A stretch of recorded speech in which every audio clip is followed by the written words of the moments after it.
Miss হবে না আপনার পছন্দের টিভি শো। দেখুন জি5 অ্যাপে একদম ফ্রি। আমার এতদিনের এক্সপিরিয়েন্স আর পড়াশোনা যদি খুব ভুল না হয় তাহলে কেউ এই ট্র্যাপটা পেতেছিল পুটিকে মারার জন্য। মারার জন্য?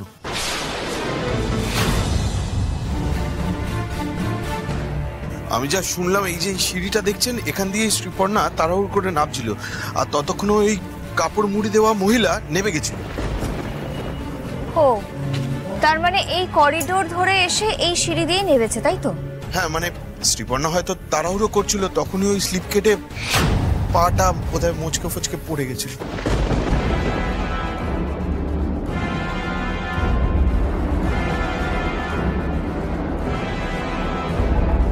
দিব্যি পরিষ্কার সিঁড়ি, তারপরে স্লিপ কেটে পড়ে গেল কেন?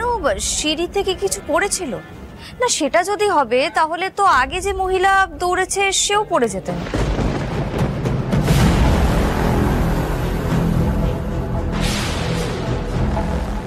বাবা, এ তো দেখছি ডেঞ্জারাস মহিলা।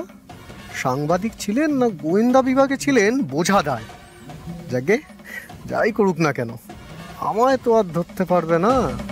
কিভাবে পড়েছে সেটাও ধরতে পারবে না। এক মিনিট অভিষেক, তুমি তো বললে স্লিপ কেটে পড়েছে, তাই না? হ্যাঁ, মানে না তো আর অন্য কোনো ভাবে? না অভিষেক, আমার কিন্তু অন্যরকম মনে হচ্ছে। কিরকম? না, ও যদি স্লিপ কেটে পড়তো তাহলে তো ও চিত হয়ে পড়তো, সেক্ষেত্রে মাথার পেছনের দিকে আঘাত লাগার কথা, কিন্তু পুটি তো উবুড় হয়ে পড়েছে, সামনে চোট পেয়েছে মাথার। মানে আপনি বলছেন যে পুটি হোঁচট খেয়ে পড়েছে? না না, হোঁচটটা খাবে কিসে? মানে আই মিন কি করে? শাড়িতে? হ্যাঁ, ওটা কিন্তু হতে পারে, মানে শাড়ি পরার অভ্যেস নেই হয়তো। না অভিষেক, ও শাড়িতে, রাইট, শাড়িতে তো হতেই পারে। যাক বাবা, তাহলে বাঁচা গেল যে শাড়িতে পা জড়িয়ে পড়ে গেছিল মেয়েটা। না, আমার কথা কিন্তু এখনো শেষ হয়নি।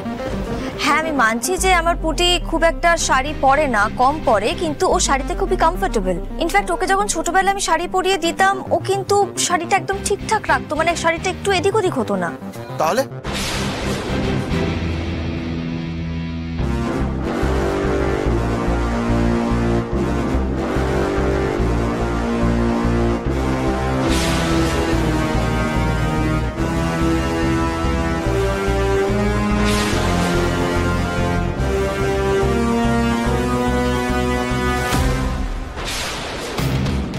কিছু পেলেন? এখানে তো পেরেক পোতা রয়েছে।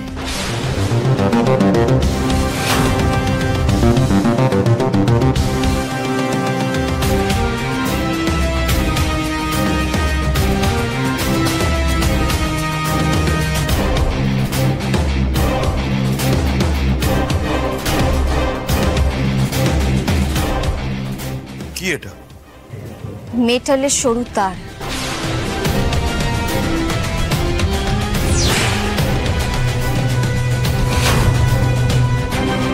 অভিষেক, এই পুরোটা দেখে শুনে আমার যেটা মনে হচ্ছে কেউ এই পুরোটা প্ল্যান করে ইচ্ছা করে কাণ্ডটা ঘটিয়েছে।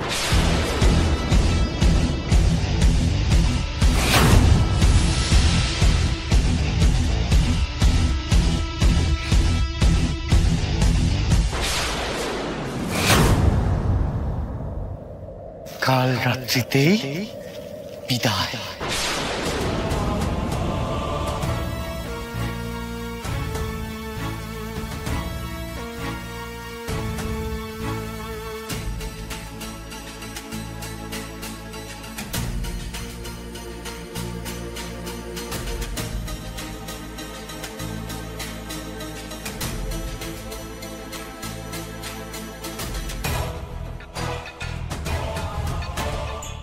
খেলা শেষ।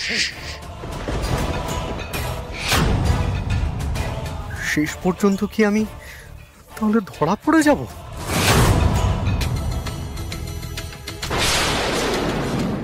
কি বলছেন কি আপনি? এটা তো অ্যাক্সিডেন্টালি হয়েছে। না না, নাও হতে পারে। সকাল থেকে যা ঘটে চলেছে, ওই দুধ কেটে যাওয়া, তারপরে আংটি খুঁজতে গিয়ে বেল কাটায় হাত কেটে যাওয়া, সবটা অ্যাক্সিডেন্টালি হতে পারে না কিন্তু। তাই নাকি? সকাল থেকে এত কিছু ঘটে গেল, কই পুটি আমাকে কিছু জানালো না? না মানে আপনি হয়তো চিন্তা করবেন সেই জন্য হয়তো জানেন। এবার তো আমি আরো বেশি শিওর হয়ে গেলাম যে কেউ ইচ্ছে করেই এই কাণ্ডটা ঘটিয়েছে, পুরোটা প্ল্যান করেছে। ব্যাস হয়ে গেল। না না, আমাকে ম্যানেজ দিতেই হবে।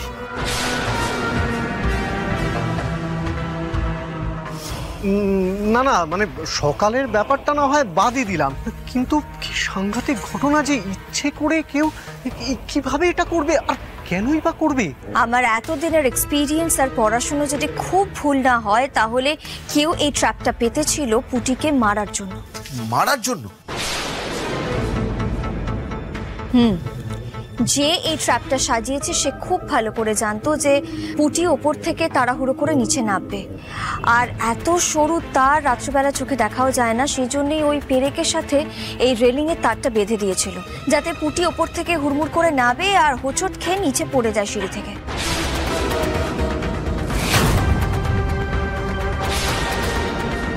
আচ্ছা, এই শ্রীপর্ণা যাকে ঘরের বাইরে দেখেছিল ওই মহিলাই কি ট্র্যাপটা সাজিয়েছে?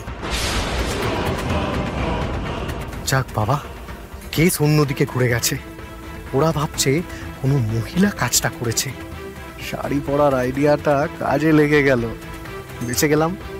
সাবাস সাবাস অম্লান রায়, সাবাস।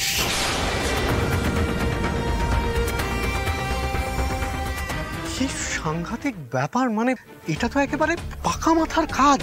আমি বলছিলাম কি, এক্ষুনি না এটা নিয়ে কাউকে কিছু বলার দরকার নেই, মানে যদি কেউ করে থাকে তাহলে সে অ্যালার্ট হয়ে যাবে। এটা একদম তুমি ঠিক কথা বলেছো অভিষেক, এখন এই কথাটা কাউকে জানানো যাবে না। তবে এইভাবে বাড়ির মধ্যে ঢুকে ট্র্যাপ করে আমার মেয়েকে মারার চেষ্টা, এটা কিন্তু আমার ভালো লাগছে না, ঠিক লাগছে না। সেটাই তো স্বাভাবিক। অভিষেক, আমার মেয়ে এখানে একদমই সুরক্ষিত নয়। আমি আমার মেয়ের জীবন নিয়ে আর কোনো রকম ঝুঁকি নিতে পারবো না, তাই পুটিকে আমি আমার সঙ্গে ও বাড়ি নিয়ে যাচ্ছি।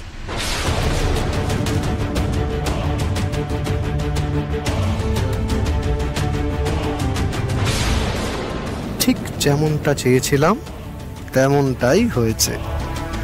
আলোকপর্ণা দত্ত, তুমিও শেষ অব্দি ভয় পেতে বাধ্য হলে। এইসব আপনি কি বলছেন বেয়ান? এরকম করবেন না, আমি আপনাকে হাত জোর করে রিকোয়েস্ট করছি। কি করছেন কি আপনি? প্লিজ এইভাবে বলবেন না। দেখুন, আমি শুধু আমার মেয়েকে কয়েকটা দিনের জন্য বাড়ি নিয়ে যেতে চাইছি, ব্যাস এইটুকুই। আপনি এটাকে অন্যভাবে নেবেন না। না না, দেখুন আমি বুঝতে পারছি যে আপনাদের ভয় লেগে যাওয়াটা খুব স্বাভাবিক, কিন্তু ওদের এখনো কাল রাত্রিটুকু বেরোয়নি, ফুলসজ্জাটাও হয়নি। এই অবস্থায় যদি আপনি আমার ঘরের বৌমাকে নিয়ে যান তাহলে কি করে হবে বলুন? এটাই তো চাই। যাক, মরেনি তো কি, এই বাড়ি থেকে আপদ বিদায় তো হবে।